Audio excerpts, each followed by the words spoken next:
But I thought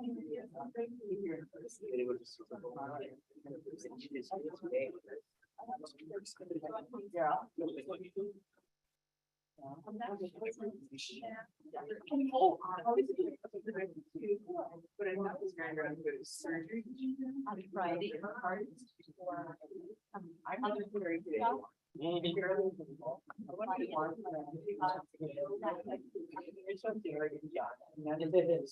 For sure it was. And I'm like, okay, I mean, we didn't really go so not there else if you want. So, but if you stay on this.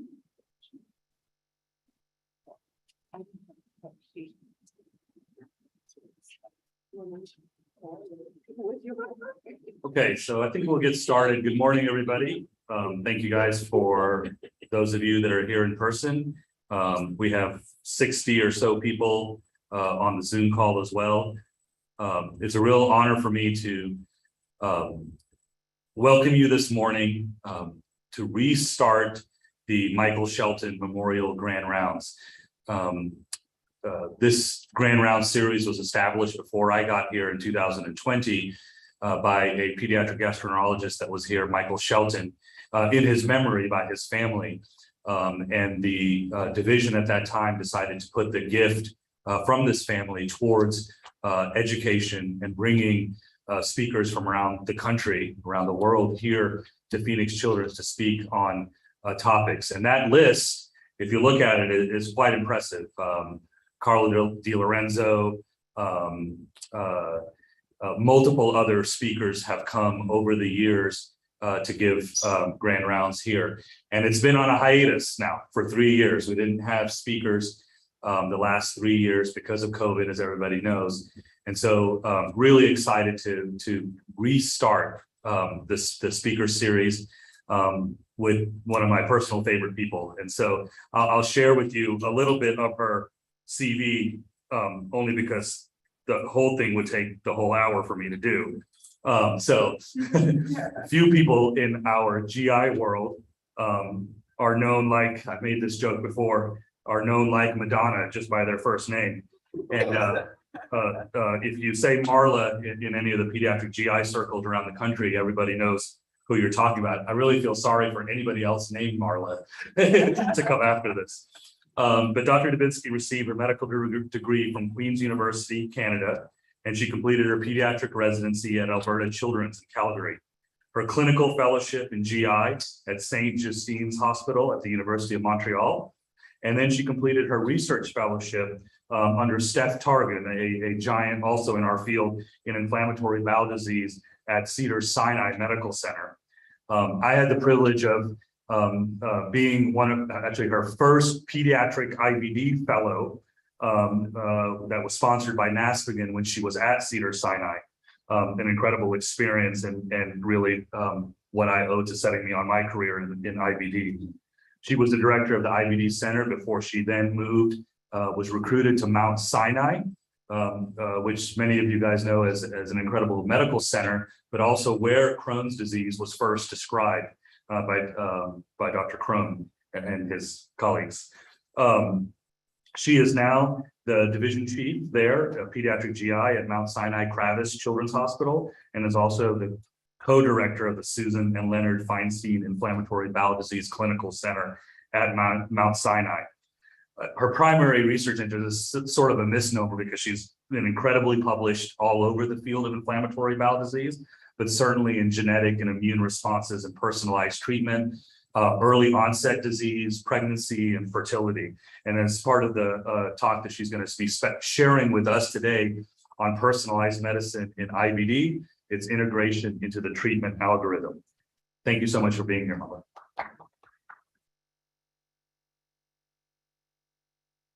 Thank you so much for inviting me. I'm glad to be part of this lectureship, so I really appreciate the invitation. I had come here not so infrequently when I was at Cedars, actually, so it's see some of you folks. Some of you are new, but again, thank you for coming in person. I know that the virtual world is here as well. So as was mentioned, so my real focus is on prediction and prevention. So really around personalization. I'm going to specifically talk about tertiary prevention, which is really risk prognostication and matching therapies to actually alter the natural history of the disease. The world of prevention, believe it or not, is actually uttered in our circles, which is quite shocking to imagine talking about the idea of preventing IBD. But there's a huge sort of research contingent that we're focused on studying high-risk populations to try and figure out what's actually happening before the disease actually presents, so we can maybe intercept it. So that's sort of a cool thing that's happening over here. But really, how are we impacting the lives of patients that are already diagnosed with IBD? That's what I'm going to be sharing with you today. So when we think about defining personalized medicine, I think it really depends on the multitude of definitions that are out there. But essentially, it's really focused on the overarching theme of selecting the right therapy for the right patient at the right time with the right dose, at the whole level of thought around it. And you know that oncology has sort of figured some of this out, and we have been trying to see whether or not starting with genetics, because that's how we all started in this space of precision, is we had, genes discovered in 2001 that we thought was going to solve the problems of the world and was going to predict everybody that has Crohn's disease. And unfortunately, it's only present in about a third of people with Crohn's disease, can be present in people without Crohn's disease. So you sort of lost your prediction capability, but everyone went away from saying, I can figure out who's going to get it, and sort of bypass the prevention side and focus on all of these biomarkers that I'm going to be speaking with you about as how we can use them to predict who's going to have a different natural history and who's going to complicate, who's going to need more effective advanced therapies, and which one. So that's sort of where we moved our mindset, because we figured out that early on we couldn't figure out what our genetics, which were the first biomarkers to introduce to the space. So when you think about why and where we are today, now we have incredible advances in therapies for IBD, almost insane what has happened over the last 4 years. From 1998 until 2014, there was only one class of therapy available, and that was the anti-TNF class. Big deal. They gave it sub-Q instead of IV. No difference in biology. We still focused on the same target. So that was a long time to have just one class of therapy. And then since 2014, particularly in ulcerative colitis, where we've had like 3 or 4 over the last couple of years, and finally Crohn's disease is going to catch up this year, and there's going to be some new therapies for Crohn's disease brought to the market. But the fact that we have 7 or 8 different ways we can think about treating IBD is quite an advance in itself.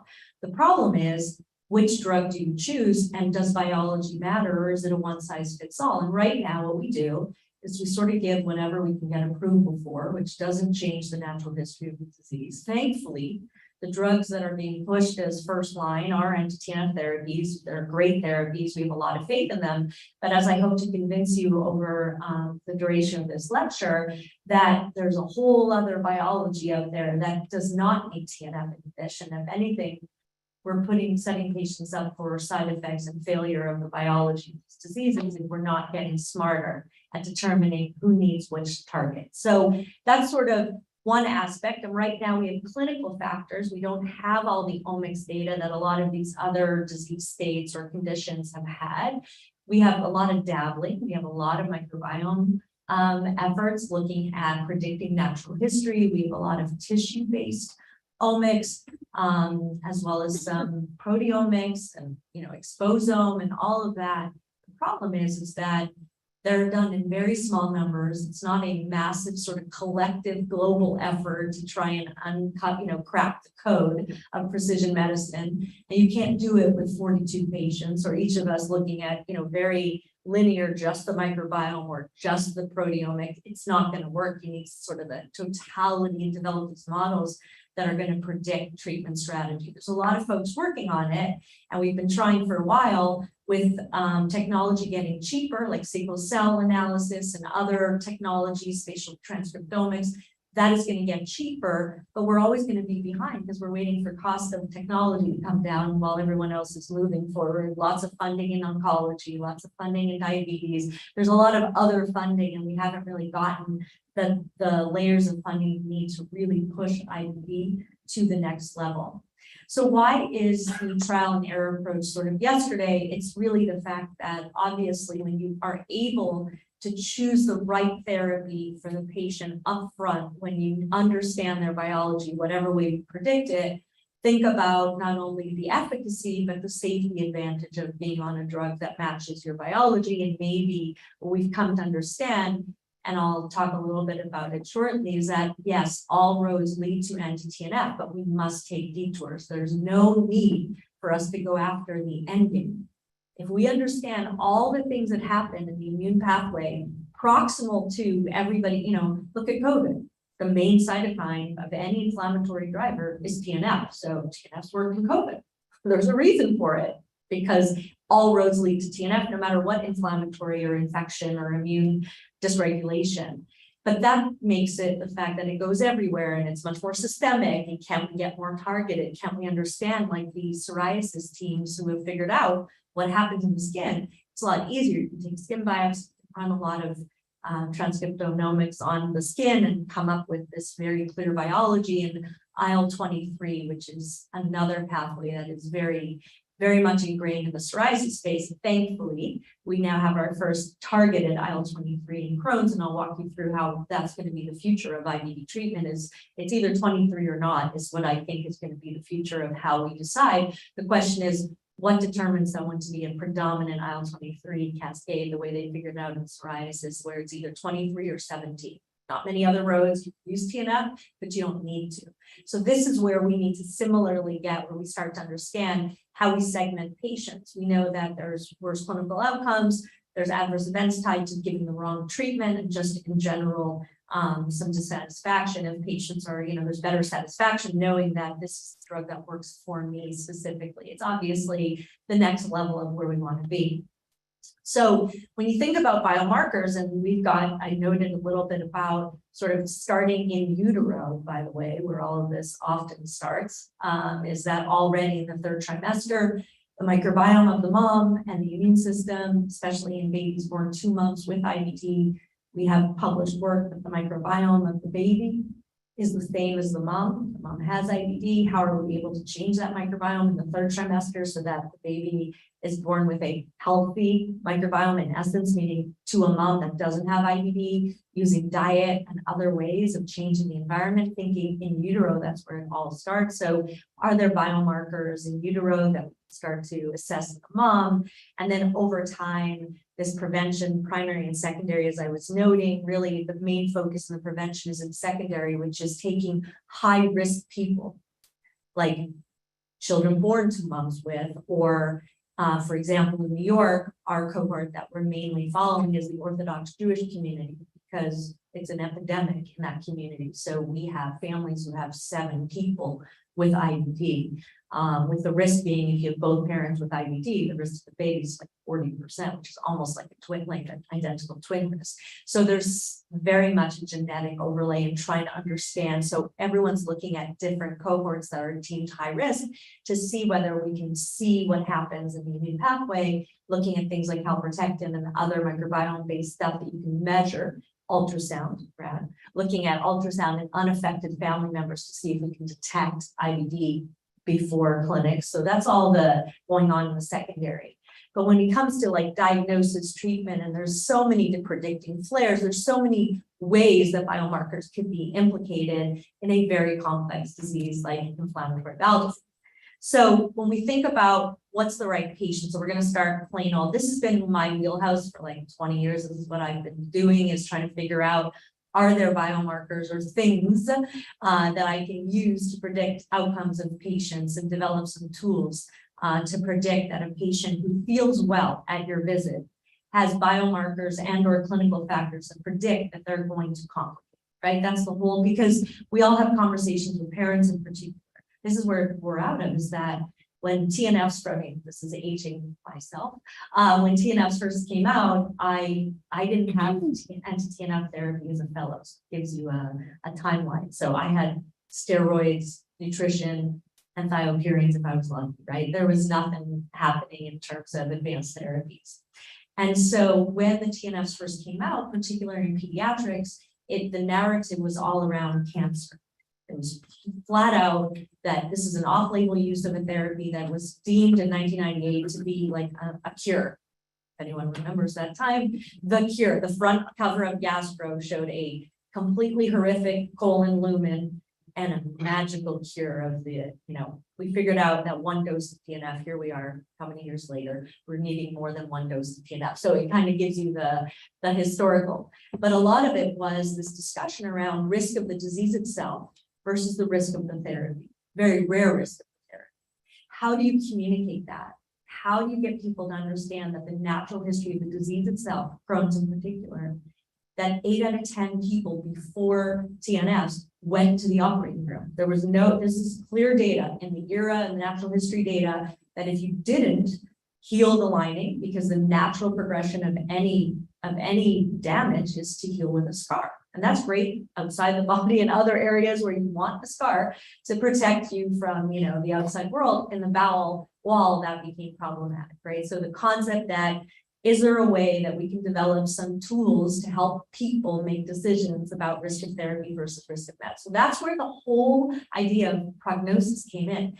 Before 2006, which was DDW in LA, the only time it was in LA, and probably the last time it was in LA because no one wanted to, the traffic was outrageous, is that Sunday morning, the first IBD session was natural history of IBD. I couldn't believe there was such a thing that this is where we first presented our serology data, actually, which was fascinating. And it was the lead presenter was predicting disabling Crohn's disease. Now, there's a gastro paper, and I think it was the French translation, but it was the French group. But disabling was just a weird term to be used for. It just meant needing higher therapies. It wasn't like it was you needed to go beyond unapproved therapies like steroids and 5-ASA. So that was the extreme excitement, but it was the first presentation. And since then, so that's a long time, there have been a lot of data published on what determines whether someone has more significant disease. And as you can see, for Crohn's disease, pretty well, it's almost everything we would see. So what became clear is that particularly for Crohn's disease, since the repercussions of uncontrolled inflammation is definitively surgery in the majority of patients, could we be able to convince people, not just parents, but patients as well, all ages, that if you have any one of these or two of these factors, you would be at high risk of needing a resection or surgery of any kind if you're relating to Crohn's disease. And in UC, it's not as obviously, they have a different phenotype, but ulcerative colitis, although a significant proportion of the entire population do just fine with aspirin-based, or what we call mesalamine, which is just a 5-ASA, which is just a local anti-inflammatory, that we have probably undertreated UC since however long it was discovered. And in 1955, when steroids were the first time reported by Truelove and Witt, saying prednisone works and saved people's lives. True enough, because people were otherwise dying or needing, emergency surgeries, is the idea that we underestimate the impact of ongoing colonic inflammation, not just for the fact that it increases colon cancer risk significantly. That's what people with UC, when there is a higher risk of colon cancer, it's because we've uncontrolled inflammation and we're just letting the patient sort of tell us it's fine. Every once in a while, I use a suppository for rectal bleeding. And we start colon cancer screening them, and lo and behold, there's dysplasia. And that's because they've been walking around with uncontrolled inflammation, because we've been told you don't go to surgery, you don't develop scar tissue, you don't develop fistulas.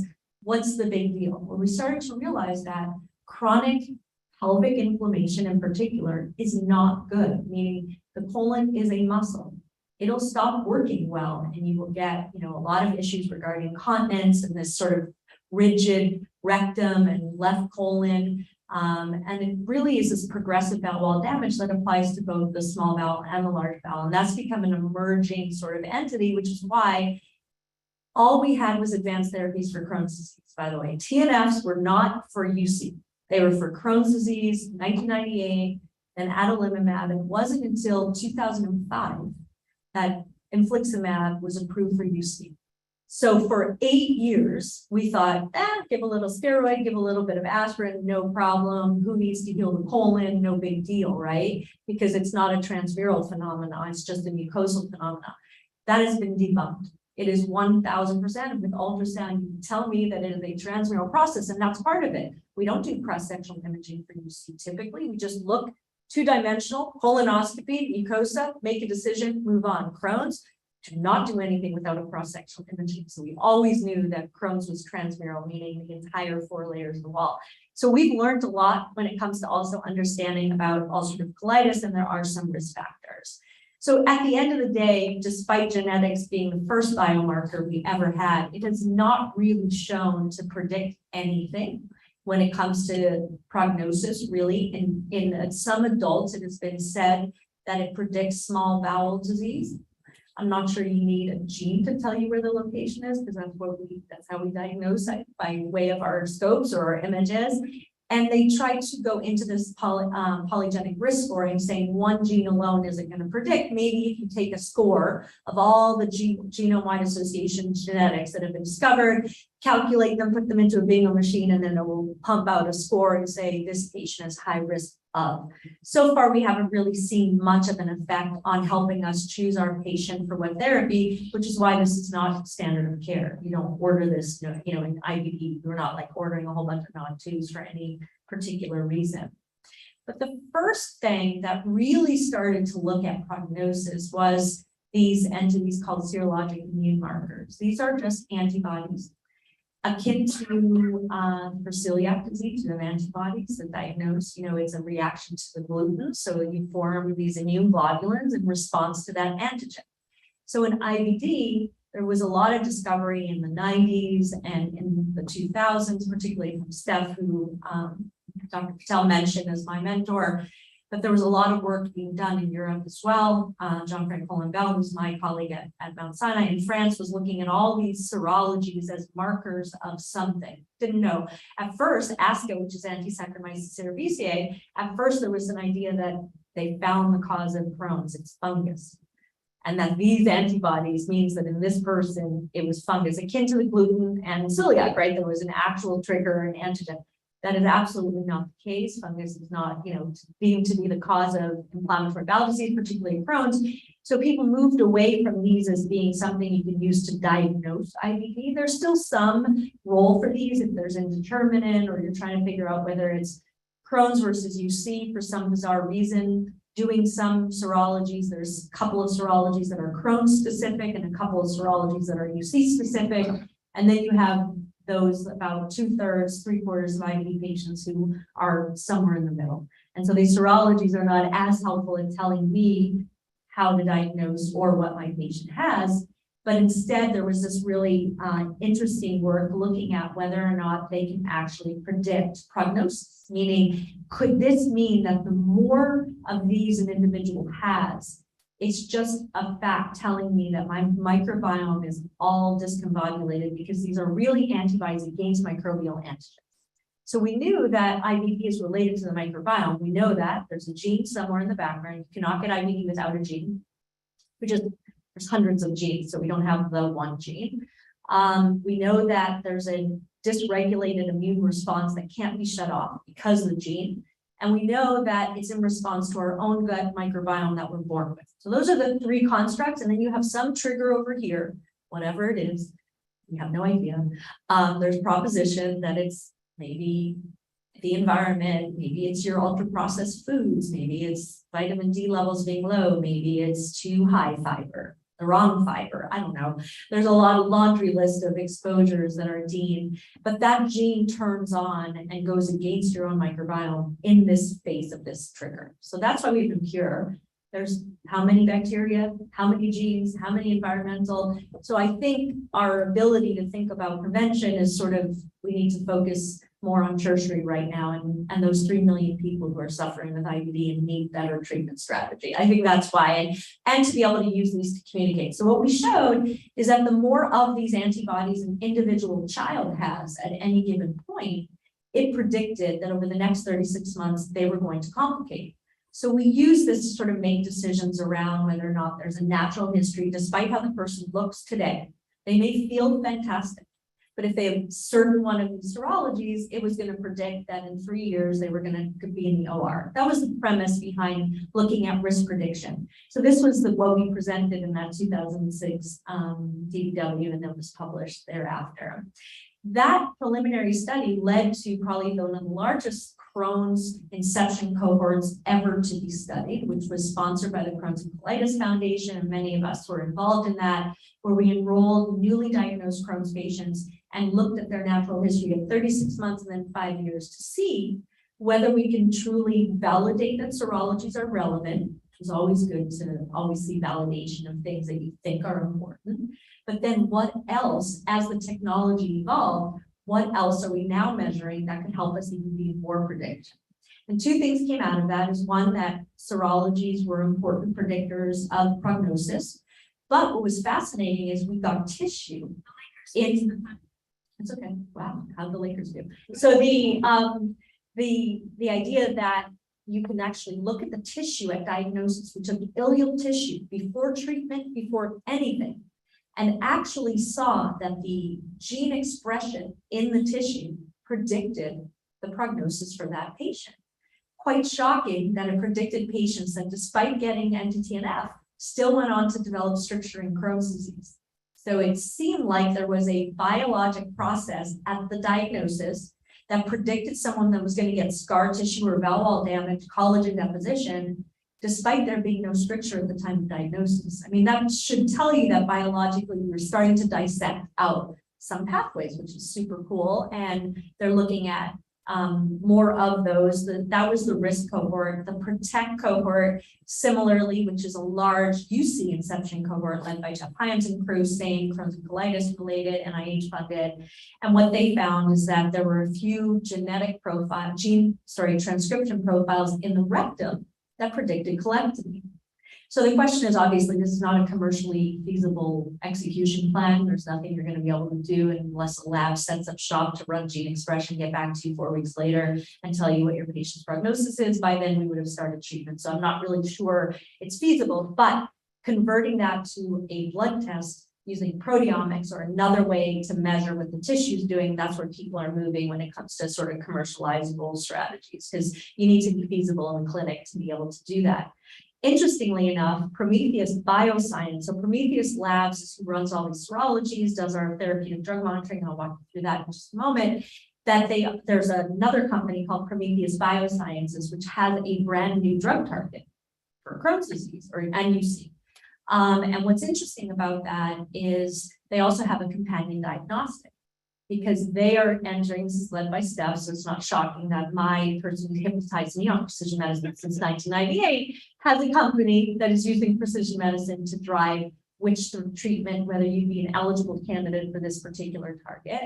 And it's this diagnostic companion is present in about 30% of IBD patients. So their premise is, rather than 100% and then figuring out the 30% who stay in remission at a year, why don't we go after that 30% and 100% of people will be in remission at a year? That's the premise of precision medicine. We'll see how that works. So far, the target is good for whether you're positive or negative. So let's see whether or not it leads to the next generation. But before we go into right therapy, the point is that if you're going to have all these omics out there, there needs to be a way for a clinician like myself who's sitting in clinic to press a button and a graph sort of comes up and tells me what my patient's prognosis is, so I can turn it around, show my patient, my families, this is you. This is not Aunt Mabel. This is not Marla. This is you and your disease. I know you feel really good right now, but it doesn't look good in the next 18 months to 2 years. So I think we need to advance our therapy and not be stuck on using diet let's say, as a way, because that's often the argument. It's a lot about diet and, alternative ways. And you're like, well, the prognosis is, if you have a few scattered ileal ulcerations, I don't care what you want to do, aphthous ulcer, I don't even know if it's IBD, let's go with whatever you want.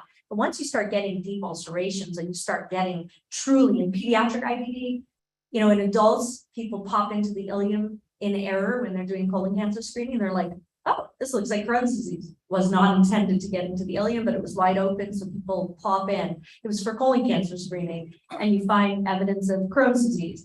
There's a lot of data to show that those people do not progress, and you don't need to do anything. We don't have that in peds. Like when it's Crohn's, it's Crohn's. It's not like, there's a few times where, I don't know, some rare case where you're like, is it not? I'm not sure the diagnosis is accurate. How is it made? But that's a small percentage, whereas in adults, it's not infrequent, which is why all the adult GI folks kind of wonder, why are we so obsessed with biologics and steroid sparing? And we're like, we've got a different disease in pediatrics. So we don't ever have like dabbling in Crohn's disease. Really, it's a rare concept. So Takeda actually licensed a tool called CDPath. And this is a tool that you put in serologies, clinical stuff, and it spits out a graph, and it's free for physicians across the country, and it's free for patients. So Takeda offers that called CDPath. It's just for adults, right? You can do what you want. But yes, that's they don't have indication for pediatrics. So yes, but good point. 18 and above. So let's get into the fun stuff, which is how we use today's information to predict which therapy, because this is really the holy grail, right? Like if you're going to select one thing you want in your life, it is to predict which therapy my patient needs when they're freshly, newly diagnosed, or we're making a decision of advanced therapy, right? Where are we in that? So interestingly enough, this whole biologic approach, in 2013, these like really brilliant immunologists who are still very much involved in the IBD space put this grid together to tell us what different diseases and what cytokines are involved. Now you can see TNF, other than multiple sclerosis, which we don't give it in people with multiple sclerosis because there's this risk of demyelinating disease, etc. That TNF is the end game for almost everything. And then you look at IL-12 and IL-23. Now, why am I highlighting IL-12/23? Because ustekinumab, which was approved for psoriasis in 2009, Stelara is the other name, in case for commercials, but ustekinumab was approved in 2009 for psoriasis, and then in 2016 for Crohn's disease, and then 2019 for UC. And what's fascinating is when you look at it for UC, it wasn't even a twinkle in any immunologist's eyes. They're like, there's no IL-12/23 involved in UC. Meanwhile, I can tell you that it's probably more important in UC than it is in Crohn's, interestingly enough, especially large bowel disease. It's a very dominant cytokine, especially 23. And we're going to have a new IL-23 approved for UC in the next few months called mirikizumab. I don't know the brand name, but it's Eli Lilly product. We already tested in peds. We'll hopefully present that at TW. And risankizumab, which if you watch any commercials, Skyrizi is everywhere. For the skin, you all know the song, and now Crohn's has a song, and I'm not so sure about the Crohn's song. So it just came out. I noted, like, I get it from my husband because he's like, here's me prescribe it or talk about it. He's like, it's not a drug you're prescribing, especially when the black box warning stuff comes out. He responds and asks me, have you prescribed that for people? Not Skyrizi, but adalimumab, for example. So the idea being is that that wasn't even a thought. And then you look at how much we've learned through advances in technology to help us understand what are the biologies. Fast forward to my favorite pandemic paper, which was a New England Journal article in 2021 that updated this concept and said, oh, we were very wrong. IL-23 is a major part of both Crohn's and UC, and it resembles the skin almost invariably, which means outside of IL-17, which failed in Crohn's disease, failed in IBD, because they went down the wrong pathway. They needed to go upstream, which is the IL-23 pathway. They realized that we can start thinking about these diseases either organ specific across organs, or how about something called a cytokine hub, meaning we identify which cytokines are for which diseases.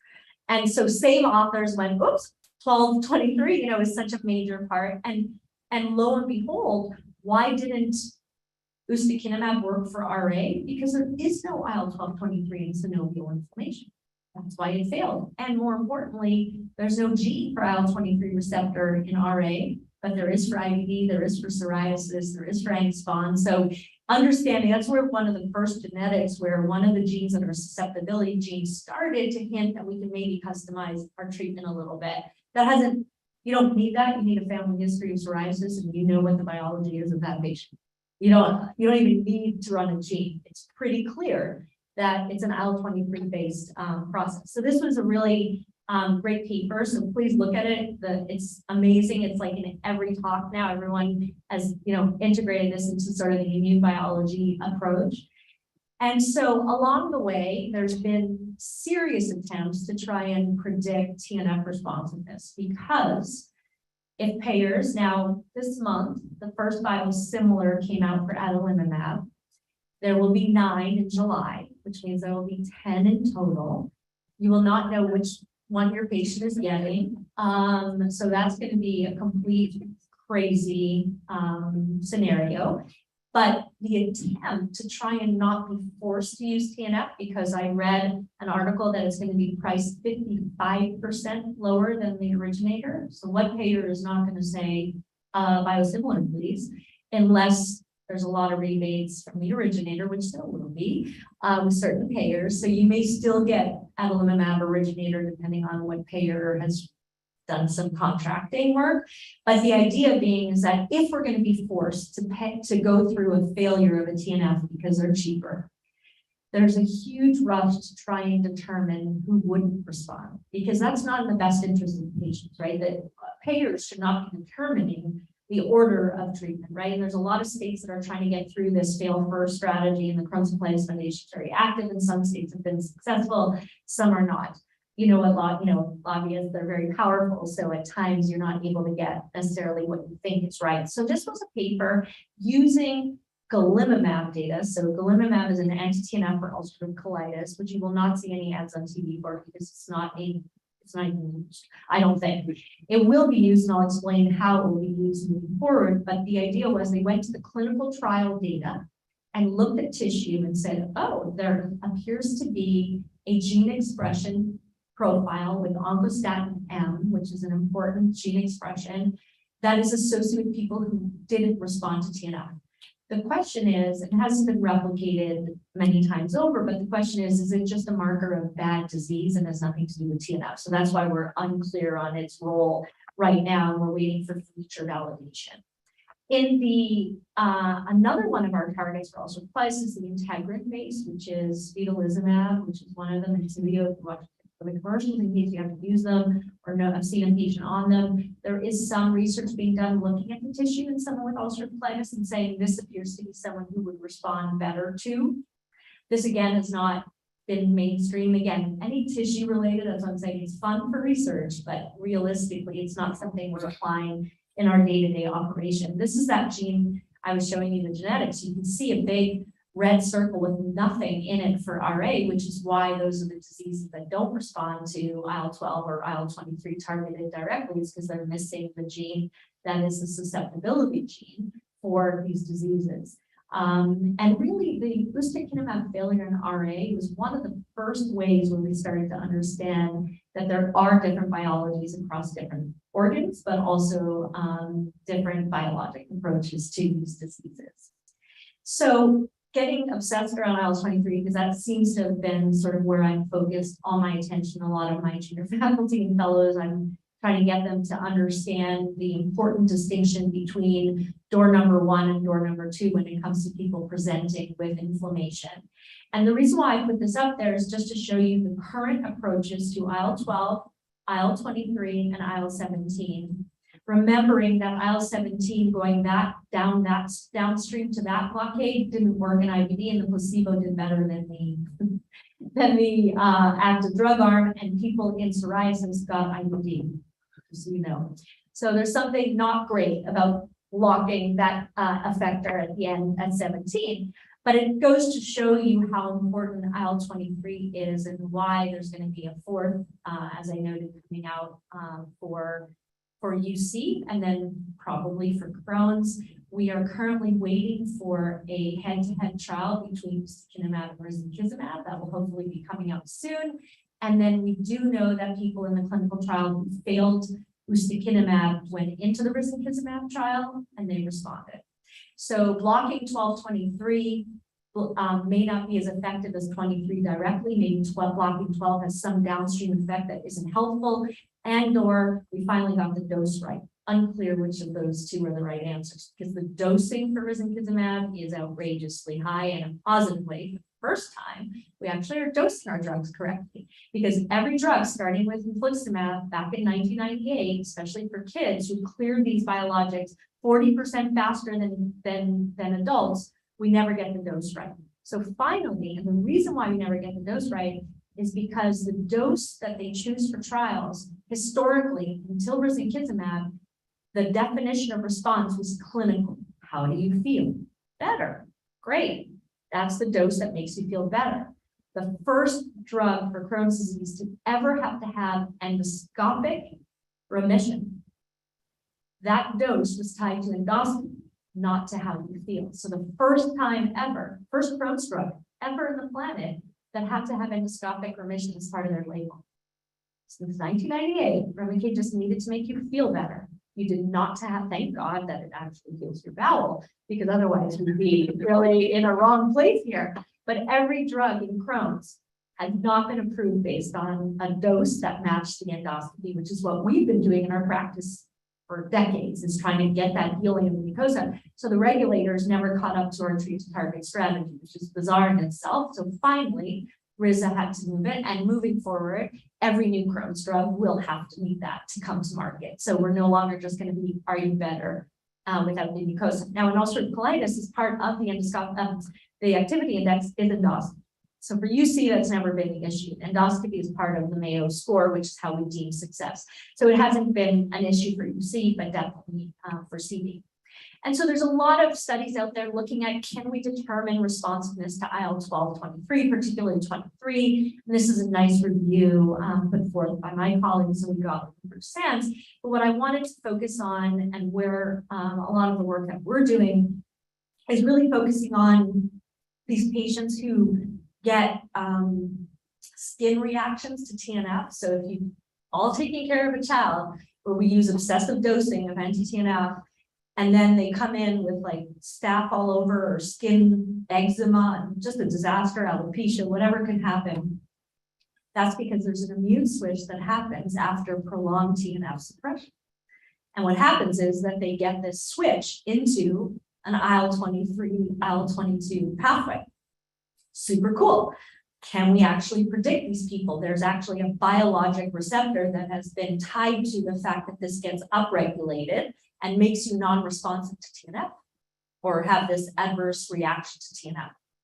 So Mike Dollinger and Lizzie, two of my junior faculty, published sort of what happens in these individuals who develop these skin things, which happens about 1 in 5 of our patients. I became a dermatologist over the last like 3 or 4 years, I think, just because we use a boatload of TNF. I'm sure that's why.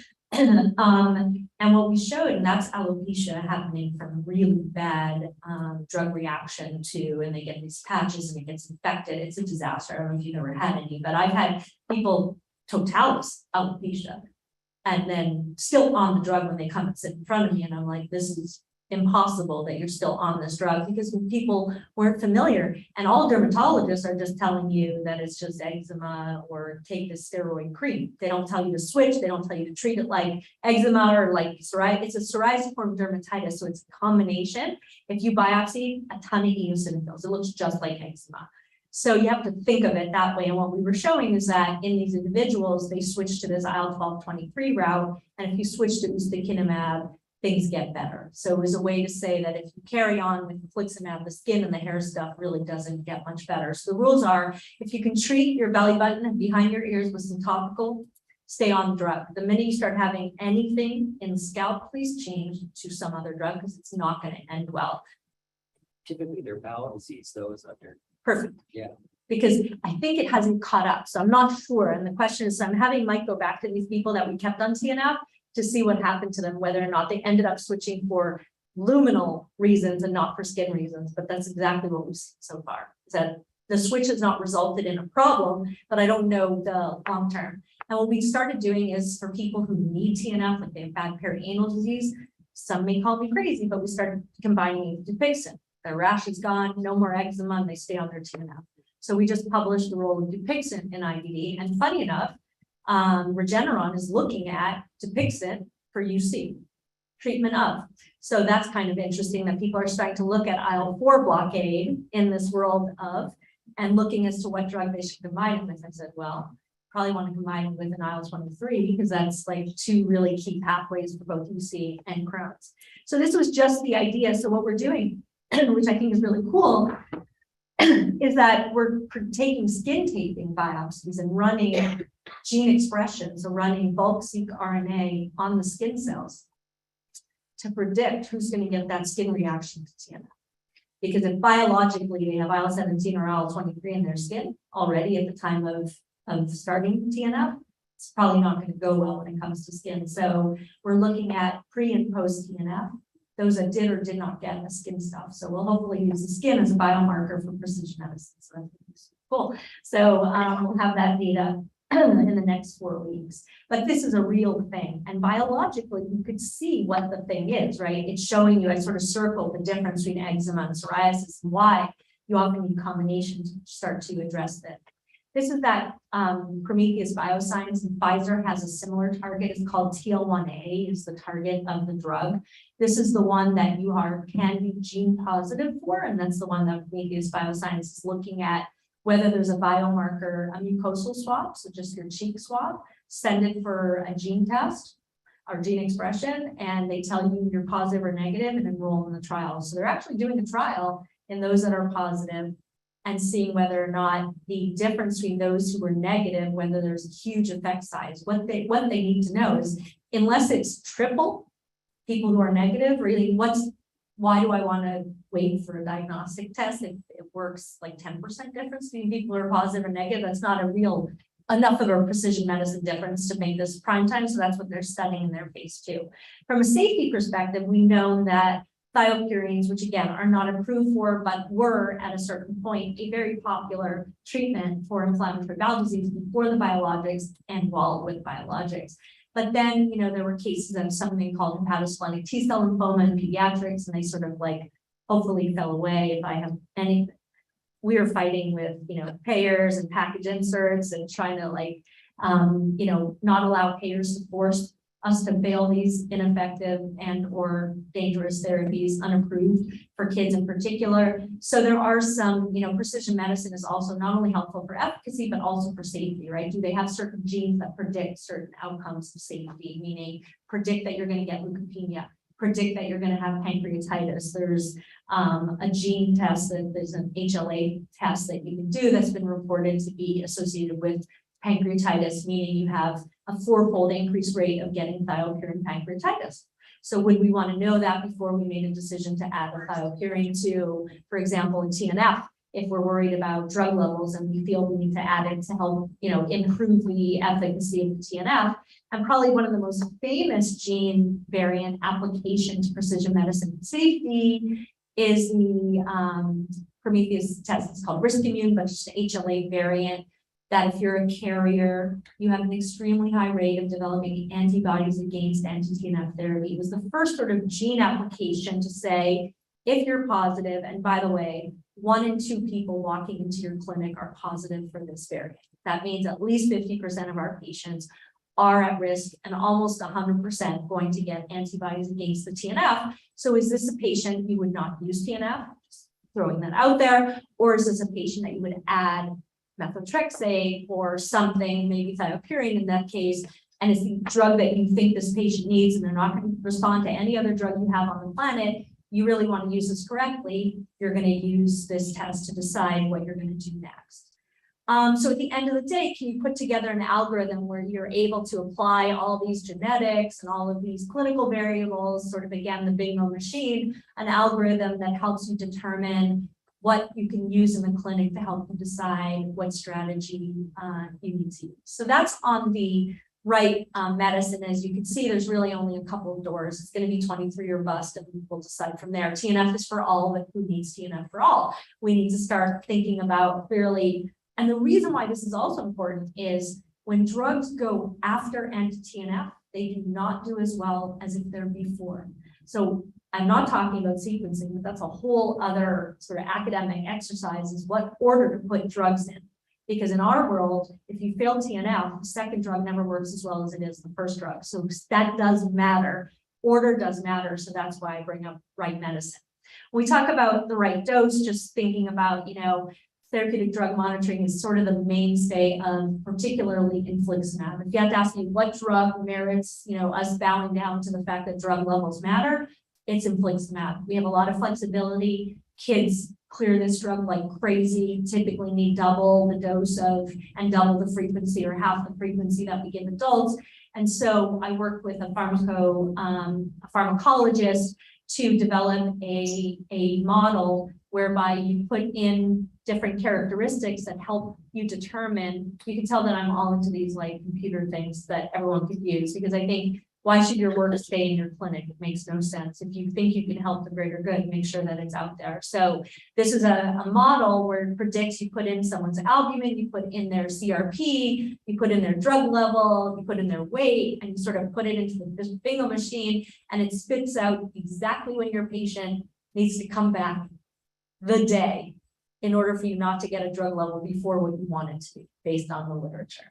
So Prometheus actually offers something that like this now, where you give them their data, and they'll tell you show you on a graph when your patient's going to, what we call drop out, meaning they're going to go below the level that is associated with good outcomes, right? That's that exposure response story.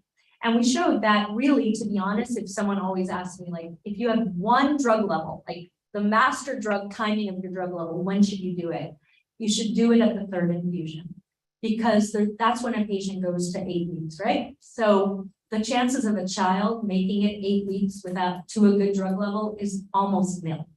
So if you get a level before your third infusion, and if it's less than 17, you need to bring them in at week 10.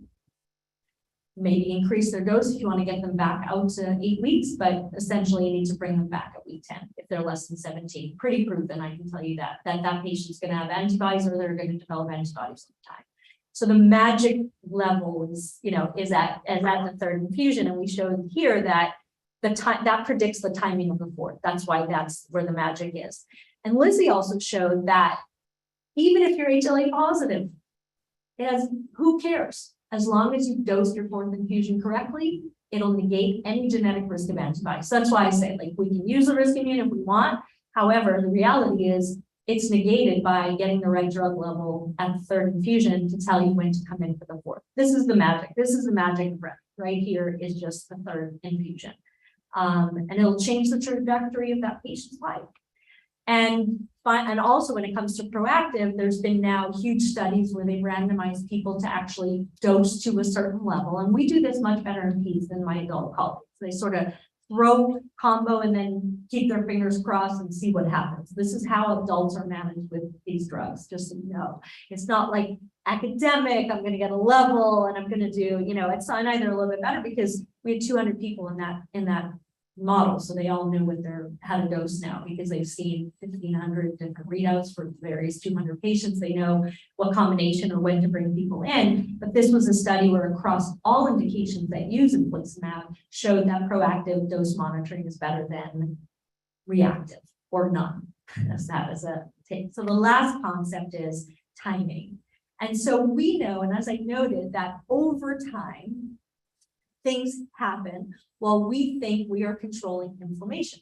Well, the bowel wall says, thank you very much for giving me steroids. I'm glad that my patient, the patient feels better. But guess what's happening while you're giving me steroids and ineffective non-biologic based strategies and just like band-aiding my inflammation is the bowel wall is trying to heal itself.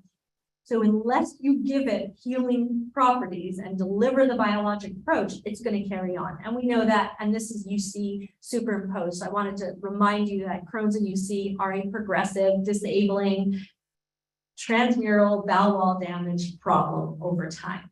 So the ability to say, well, how do I sort of get to it, take advantage of the window of opportunity, which is before bowel wall damage has occurred, none of our drugs reverse fibrosis. So once fibrosis or collagen deposition and remodeling has occurred, our drugs are immediately 50% less effective.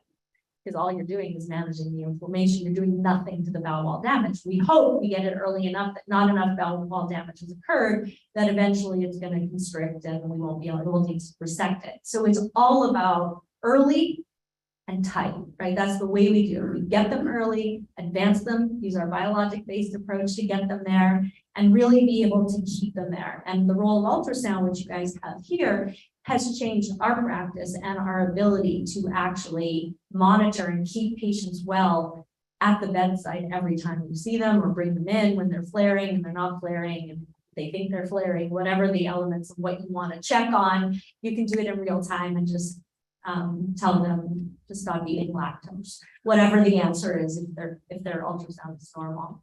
So the future is really going to be about disease modification. Remember, every clinical trial we have is 1 year. We make big predictions over a 12-month trial. This is a lifelong disease. And none of our predictors that are going to predict 5 years from now, am I going to get, is there going to be healing? Am I going to need surgery? We don't have those long-term disease modifying predictors. So really the focus is on, it's going to take a long time, but those of you who are much younger and want to invest your career in something like this is the future of IBD. It is looking at, can we predict early what the late gains are so we can forever change the biologic and natural history. So I think that, you know, and I hope I've made the argument that it's ready. We've got the pieces. Now we just have to go in and really dig deep into it and really develop the right protocols to follow people really closely and figure out the biology of these diseases. So I think we understand who the right patient is. That's probably the deepest thing we've had for a very long time, and it's never been disputed. We know there are factors that predict. It's a matter of communicating that and getting our patients or our families on board.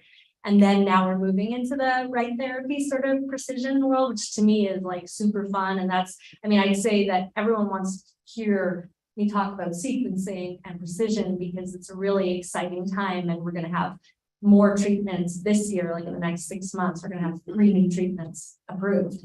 1 for Crohn's and 2 more for UC. So it's just an evolving place. So I will bring this up. So remind everybody about the code for CME credit. And thank you again for this wonderful invitation. Thank you.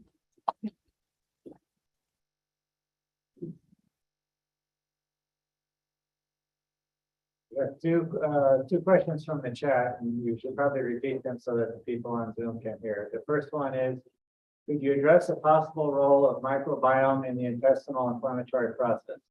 If this is better understood, how will this impact future therapies?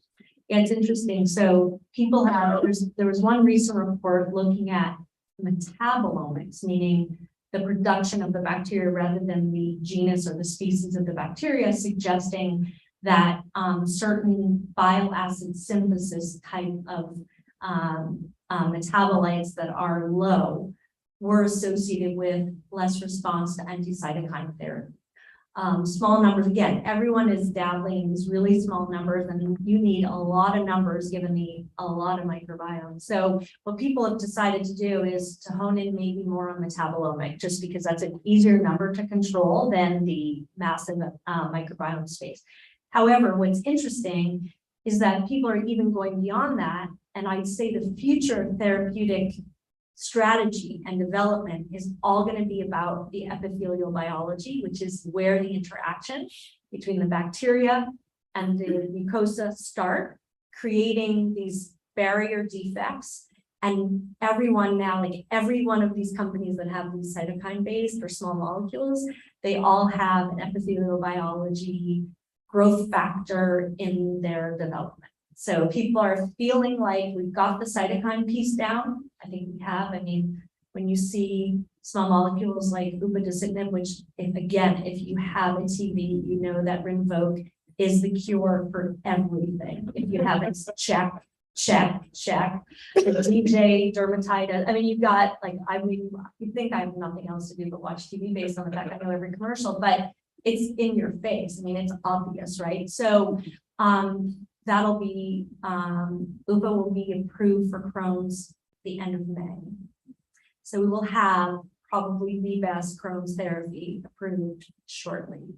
And once you go after the JAK1 inhibitors, which is for dermatitis, you've seen all the commercials I noted. I'm not sure if there's many other cytokines that we're going to have to address. So everyone is sort of moving. Again, everyone's bored of blocking TNF in a way. As I said, we got that.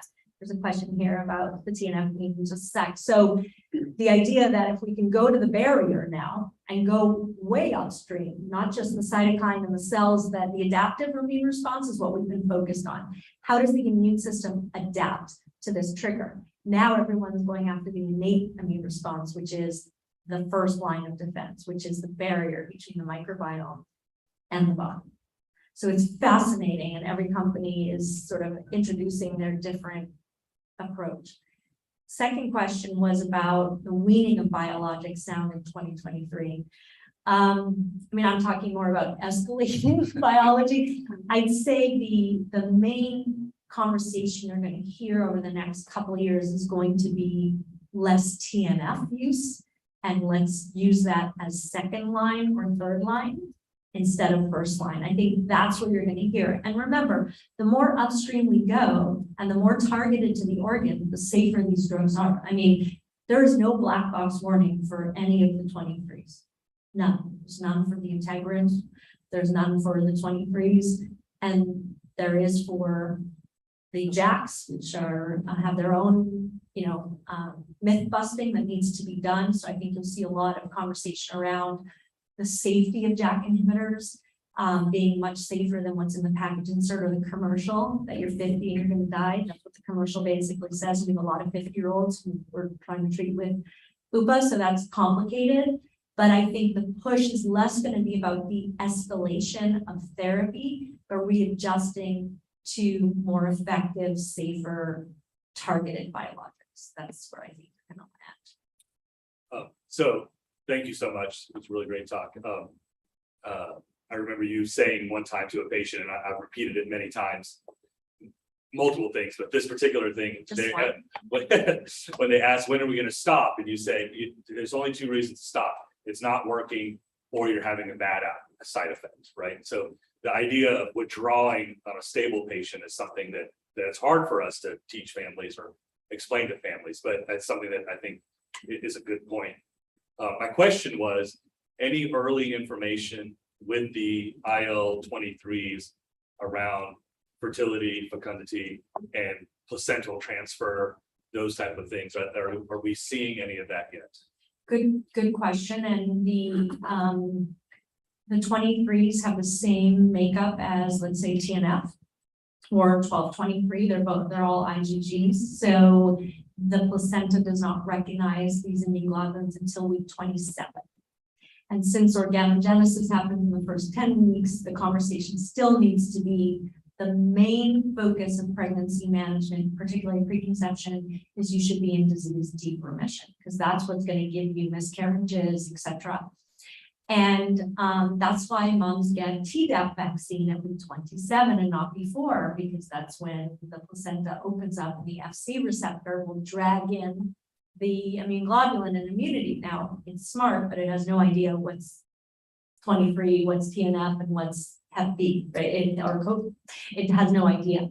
So for now, and we also know that these proteins remain very large and therefore are not measurable in breast milk. So we continue to have the same conversation.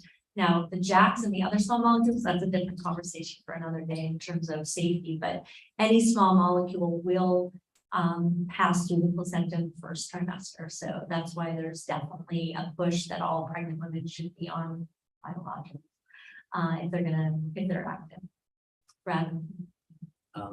It's funny because I also remember something you said. Oh my God. This might date you or us, but there was a advances in IBD course like in 2000. Yeah. But back then you even described, it's a continuum. It's IBD 1, IBD 2, IBD 3, and 4, and that there needs to be personalized medicine. And we didn't have really anything back then. So to see the Amazing, expanse is amazing. And one thing we've noticed here in particular, like especially the last month, I think we've had 5 patients that were under the age of 5 that came in and hospitalized and just bad VEO IBD, and where, 5 years ago it was interesting and academic, and now it's not even rare. And wondering your thoughts as far as, I mean, we know that's the highest increasing population. Whether you think it's the parent or the pregnant mom and her environment that's resulting in this, or I don't think you can blame genetics. So Are these, do they have a risk factor genetically, or they're first timers in the family? first, a lot of them, Oh, yeah, 4 out of 5. yeah, a lot of them are first timers. And we've done immune workups and all that and nothing, and Yeah, and immunologically, are they predominantly colitis? yes. Yeah. Absolutely. So again, the other future aspect is gonna be about, so going back to IBD 1 through whatever, how many I've said then, probably 4, now there's like 100, is shall we be choosing treatment by location? Because we know that gene expression is different in the colon than the small intestine. So I was specifically asking because IL-23, as an example, is very much a colonic type of process, and if you eosinophils IL-17, so maybe we should be revisiting some of these pathways for VEO and differentiating them based on the biology. And there's not enough work being done on gene expression in my mind of these VEOs. So do it, like, figure out some way for us to understand the biology, because I don't think people thought as VEO being a biologically distinct process that we should be focused on using different therapies, right? People have talked about IL-1 and anakinra, I understand that, but typically under the age of 2, tied to the IL-10 receptor, there's a lot more on that. Funny enough, IL-1 there's companies looking at IL-1 again, because they saw some of this VEO stuff, so I'm intrigued by it. And I think understanding the biology, I was talking to you, so maybe looking at this or something, is that figuring out gene expression wise, or being able to figure some things out. I think we need that, because that is the next generation of that peak. And Eric Benchimol told us in his epi in Canada, right? Not just, but I think we're now seeing it as well, that all of a sudden all these people below the age of 6 are being brought in. So I think biologically, I'd love to know what's so unique about them. They're all colonics, there's something different around it. TNF doesn't work in many of them, as we know, because I think CHOP published the whole thing on, or maybe it's at DW or last DW, I can't remember. Maybe this year actually, where they're going to have a list of like what's treatments and who switched to what. I'm intrigued by what drug they end up being. There's a lot of discussion on tibio in this group actually, which I think is interesting. I don't know why, if there's lymphocyte defect or if there's something specific. I think it stays pretty decently in a lot. Forever, you think? Okay. So that's the thing, is I immunologically they're unique. So I'd love to know what to do with them, because I think we haven't done deep enough into phenotypes. Right? We've been very disease agnostic, or not really precision. So these are opportunities. Right? I have 2 questions. One, what's your maximum dose of infliximab? So where do I go? What's your maximum? Yeah. So I'd say that in especially underweight, less than 30 kilos, you sometimes have to go to 15 or 20 Q4. I mean, it's possible. Okay, so Obviously- 20 milligrams per kilogram Q4 or something. you With a take. level. Just Driven by ask- levels. Driven by level, not by clinical. But, because if the level's still 8, there's a problem, you probably need to add or change or do something else. And so that all driven by level, that would be it. But thankfully, usually 10 milligram per Yeah, kilogram, I mean, I'm just Q4 saying, usually gets, It works, but you're not getting rid. Yeah. So you would go up to 20. Yeah, if the payer allows me to, then. Well, that's, anyway, my second question is when the magic drug comes out in May, Yeah. are you gonna start prescribing that? And is So it unfortunately- easy to treat? So unfortunately, a pill that is so powerful is labeled as such as behind the TNF, at least 1, if not 2 failures. So we're stuck by the label, The label says that? just like you see the FDA label. Why would that be? Because of a trial that was done in rheumatoid arthritis that the FDA wanted to extrapolate and said, oh, IBD patients are 50-year-old obese smokers on methotrexate and tofa and have at least 1 cardiovascular risk factor. That's their decision. And that's why the commercials say if you're above 50, you could have mortality. When's the last time you heard death as a side effect on a drug and a commercial? lymphoma, but death is usually not part of the commercial. So, but it is the fastest and probably most effective drug we'll ever have, so even beyond REMS. So that's why it's gonna be a tricky time to see how we can navigate the narrative. So, our patients are under 50. So. That's what we've told the FDA as well. Just pointing that out. We've had this conversation and they're happy to entertain the letters we write, but that's where it's entertain them with them. Just to follow up on her Yeah. question, what about level ranges for the various IBD patients? How high have you gone? So, like you said, your dosage should be driven by your levels. And our target usually ranges from 7.5 to 15, and then increasing severity can hit 12 to 25. Perianal, maybe Right, even higher, but But how high have you gone? Because I've tried to pull from different centers, and most people don't pull above 20. I think it depends on the story, meaning if less than 20, there was mucosal inflammation, and greater than 20, there's not, that patient needs greater than 20. I'm making a generic statement, but you understand what I'm saying. It's that our levels that we determine to be associated with certain outcomes are population level, but not the individual level, right? Those 100 people, that's the average level or median level that is tied to mucosal healing, for an example. So I think, I don't think people need probably more than 20, to be honest. It would be rare that you take someone who's 19, but then went into complete mucosal healing at 28. It's not common. I think once you start getting above 20, you can probably back down. And I think that's where all that skin stuff, and I'm pretty positive that I've probably driven most of the skin stuff, even though they're not my patients. But somehow by telling people to dose escalate till like whatever, probably didn't help drive this immune switch in some people. But what it ends up being is that the people who are most at risk from high constant exposure of that immune switch, the patient themselves has their own history of eczema. So they're already biologically primed to have this B cell sort of whatever 4/13 process, and or a family history of stress. So the family history of themselves, or even if families had EOE, the other kids are atopic and ton of atopy.